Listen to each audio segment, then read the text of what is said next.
Apologies to First Nations. This is the video for the project, which is the one that I'm working on. And this is before the Stephen Harper apology.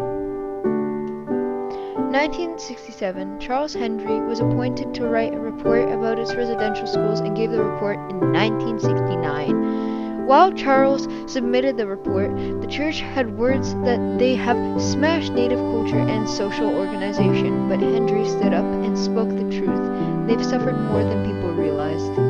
Eventually, the church got criticized and then participated with the indigenous as well as siding with their land and treaty claims. The church had more acceptance of the indigenous people because of the great critical atmosphere. In 1981, an activist named Alberta Billy stood up and wanted the United Church General to apologize to the Indians of Canada for destroying the natives' lives in residential schools. These are the people spoken about, like indigenous people. Robert Smith, as well as several other churches, apologized in 1986. Over 10% of the residential schools oversaw the operation of 13 of 15 residential schools at the time. The Roman Catholic Church in Manitoba said an investigation about sexual misconduct.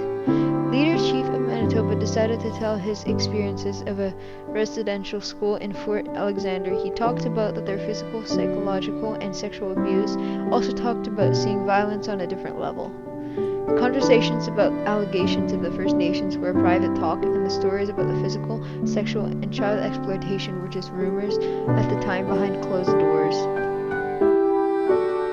Many First Nations that went to residential schools ended up dying, either by the abuse and punishments or by trying to escape the school.